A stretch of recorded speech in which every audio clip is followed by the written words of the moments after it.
Good morning everyone. Welcome to fun and learn school. बच्चों, आज हम पढ़ेंगे कक्षा 5 की क्लास में पाठ 13 स्वच्छता। तो पाठ को तो हमने कल पढ़ा था। आज हम इसके आइडल की किताब के प्रश्न उत्तर पढ़ने वाले हैं। ओके, चलो अपनी आइडल की किताब को ओपन करो। बच्चों, आपने आपकी आइडल की किताब को ओपन किया। पाठ 13 क्या है? स्वच्छता। ये एक निबंध, हमने चैप्टर को पढ़ा था ना। और आज हम अपनी आइडल की किताब के प्रश्न उत्तर सोल्व करेंगे। ओके, तो बच्चों में पहला प्रश्न दिया गया है, किसका जन्मदिन था? तो किसका जन्मदिन था? अजय की बहन का। अजय ने अपने जन्मदिन पर किसे बुलाया? किसे बुलाया था? तो अजय ने अपने जन्मदिन को मोहन को बुलाया। अजय ने मोहन को अपने घर क्यों बुलाया? अजय ने अपने जन्मदिन के अवसर पर मोहन को अपने घर बुलाया था।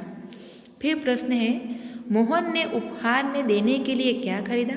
मोहन ने उपहार में देने के लिए कहानियों की एक पुस्तक खरीदी। फिर है, अजय की गली में पहुंचते ही मोहन के ऊपर क्या गिरा? अजय की गली में पहुंचते ही मोहन के ऊपर केले का छिलका गिरा। मोहन ने छिलके का क्या किया? मोहन ने छिलके को उठाया और कुछ ही दूरी पर आए कूड़ेदान में डाल दिया। फिर 7 नंबर का प्रश्न है, अजय के मोहल्ले में मोहन ने क्या देखा? अजय के मोहल्ले में मोहन ने चारों ओर फैली गंदगी, कूड़ेदान के बाहर फैला हुआ कूड़ा और भिनक रही मक्खियाँ देखी। खाली जगह में कूड़े के कारण पानी रुका हुआ था नालियों में। अजय के घर में कौन बीमार था? तो दादी। मेज पर रखी खाने की चीज़ों में बार बार खाली जगह आ जाती है मक्खियाँ। मोहल्ले में गंदगी क्यों फैली हुई है? मोहल्ले के लोग कूड़ा कूड़ेदान में न डालकर सड़क पर ही डाल देते हैं और सफाई की चिंता नहीं करते थे। इस वजह से गंदगी फैली हुई थी। मोहन ने मोहल्ले की गंदगी के बारे में किससे बात की? अपने अध्यापक से। गंदगी किसकी जड़ है? ये बहुत से रोगों की जड़ है। फिर आगे, अध्यापक बच्चों को अजय के मोहल्ले में क्यों ले गए? अध्यापक बच्चों को अजय के मोहल्ले में ले गए क्योंकि वे बच्चों के द्वारा उस मोहल्ले में फैली गंदगी को साफ करवाना चाहते थे। वहाँ के लोगों को स्वच्छता के बारे में समझाना चाहते थे। खाली जगह के दिन सभी अजय के मोहल्ले में गए। रविवार के दिन अध्यापक ने मोहल्ले के लोगों को क्या समझाया? अध्यापक ने मोहल्ले के लोगों को समझाया कि वे घर का कूड़ा कूड़ेदान में ही डालें, घर के आसपास सफाई रखें, क्योंकि गंदगी से रोग फैलते हैं। गंदगी से हमें कौन कौन सी बीमारियां होती है?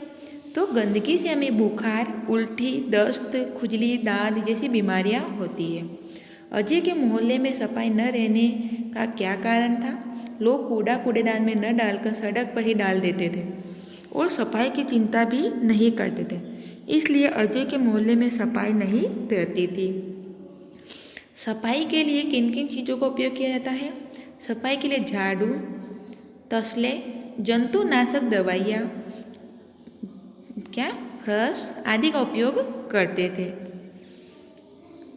फिर हमें अपना घर और मोहल्ले क्यों साफ रखना चाहिए? हमें अपना घर और मोहल्ला साफ रखना चाहिए क्योंकि ऐसा न करने से गंदगी फैलेगी, मच्छर और मक्खियाँ होगी।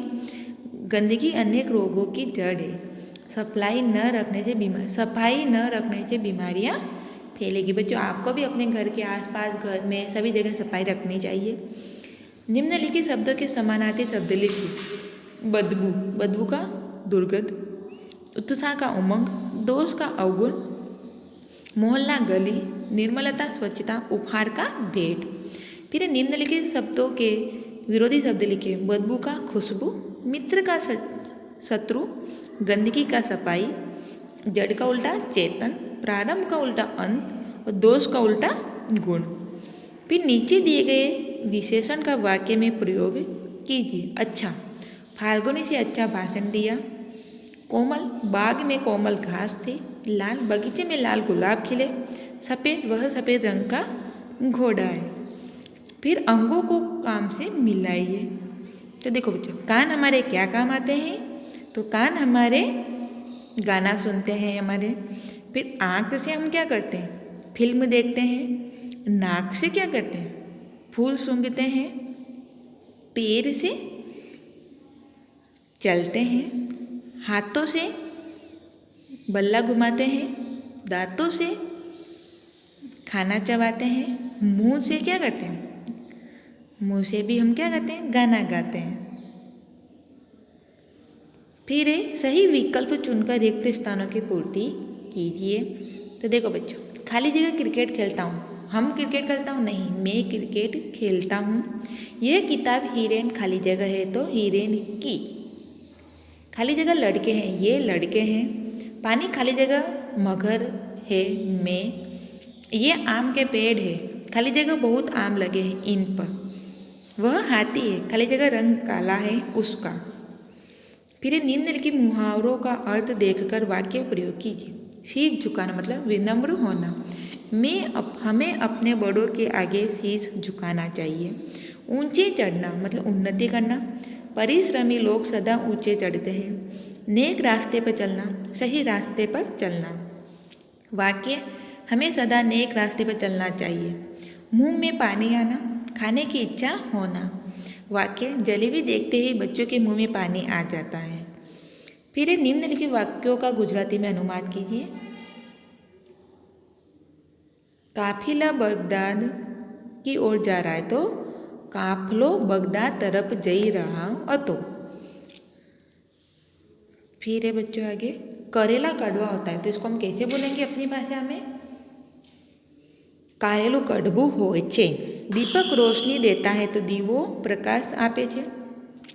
गंदगी बहुत से रोगों की जड़ है, तो गंदगी घણા लोगोનું મૂળ છે। लौकी और गाजर का हलवा बनता है, तो दूधी અને गाजरનો हलવો बने છે। गंदगी से रोग फैलते, तो गंदगीથી रोग फैलाय છે। पानी से बदबू आ रही है, तो पाણીમાંથી बास આવતી હતી। अजय की दादी बीमार थी, तो क्या लिखेंगे हम, अजयनी दादी बीमार थी अथवा अजयना दादी बीमार था। नीचे दिए गए शब्दों में से संज्ञा, विशेषण और क्रिया पर ढूंढकर तालिका में लिखिए। तो देखो बच्चों, ये सब बहुत सारे शब्द यहाँ पर हमको दिए गए हैं, है ना। मतलब हमको अलग अलग करना है। तो देखो संज्ञा क्या क्या होता है, नर्मदा, हिमाचल, भारत, पुस्तक, गंगा और अजय, ये संज्ञा है। विशेषण में मतलब उसका बताता है, हरा, ऊंचा, छोटा, सफ़ेद, थोड़ा, बुरा और रंगीन, उसकी विशेषता बताता है। फिर क्रिया, क्रिया मतलब काम करना, चलना, खेलना, लिखना, पढ़ना और बुलाना, ये सब क्या है, क्रिया कहलाता है। निम्नलिखित विषयों पर निबंध अपनी नोटबुक में से लिखिए। तो देखो बच्चों, मेरी दिनचर्या, मेरा परिवार, तो हम पहले लिखते हैं मेरी दिनचर्या। मैं रोज़ सुबह जल्दी उठ जाता हूँ। मैं अपने मित्र के साथ खुली हवा में घूमने जाता हूँ। घर वापस आने के बाद मैं नहा धोकर तैयार हो जाता हूँ और बाद में मैं पढ़ाई करने बैठ जाता हूँ। 10:30 बजते ही माँ मुझे भोजन के लिए बुलाती है। भोजन करके मैं स्कूल जाता हूँ। मैं रोज़ ठीक समय पर स्कूल पहुँच जाता हूँ। स्कूल में 2 बजे आधे घंटे की छुट्टी होती है।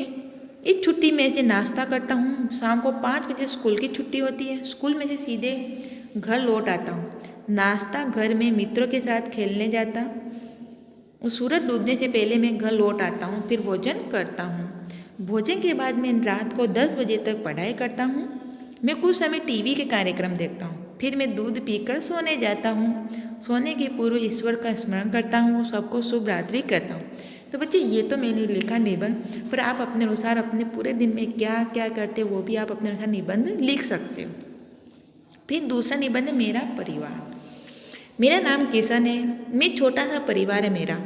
मेरे परिवार में 4 सदस्य हैं। मेरे परिवार में मैं, मेरे पिताजी, मेरी माँ और मेरी एक छोटी बहन है। मैं अपने परिवार में सबकी मदद करता हूँ। तो बच्चों, आपके परिवार में दादा दादी है, जो भी है आप लिख सकते हो। मेरी माँ एक अध्यापिका है। मेरे पिता इंजीनियर है। मैं हमेशा अपनी बहन की मदद करता हूँ। हम सभी बहुत मिलजुल कर रहते हैं। हम परिवार में कभी लड़ाई झगड़ा नहीं करते। मेरे परिवार के सदस्य मुझे बहुत प्यार करते हैं। मेरी माँ मुझे अच्छी अच्छी बातें सिखाती है। माँ और पिताजी दोनों मेरी पढ़ाई में मदद करवाते हैं। मैं अपने परिवार से बहुत प्रेम करता हूँ। दिवाली के त्यौहार पर 5 वाक्य लिखिए। तो देखो बच्चों, दिवाली तो आपको सबको बहुत अच्छी लगती है ना, पटाखे फोड़ते हो, नए नए कपड़े पहनते हो, तो आप उसके बारे में लिख सकते हो। चलो मैं भी बता देती हूँ। दिवाली हमारा धार्मिक त्यौहार है। यह 5 दिन का त्यौहार है। यह त्यौहार अश्विन मास की अमावस्या के दिन मनाया जाता है। दिवाली को कुछ दिन पहले से लोग घरों की सफाई करने लगते हैं, नए कपड़े सिलाते हैं, तरह तरह के पकवान बनाए जाते हैं, घरों को दीवार से सजाकर इस त्यौहार का स्वागत किया जाता है। बच्चे खूब पटाखे फोड़ते हैं और दिवाली के दिन लक्ष्मी जी की पूजा की जाती है। बच्चों, हमने ये आइडल के प्रश्न उत्तर हमने पढ़े। आप वीडियो को देखना और समझना, और समझने में प्रॉब्लम हो लिखने में तो मैं इसके साथ इसकी PDF भेजूंगी। PDF में देख देख के लिख देना। Okay, bye bye.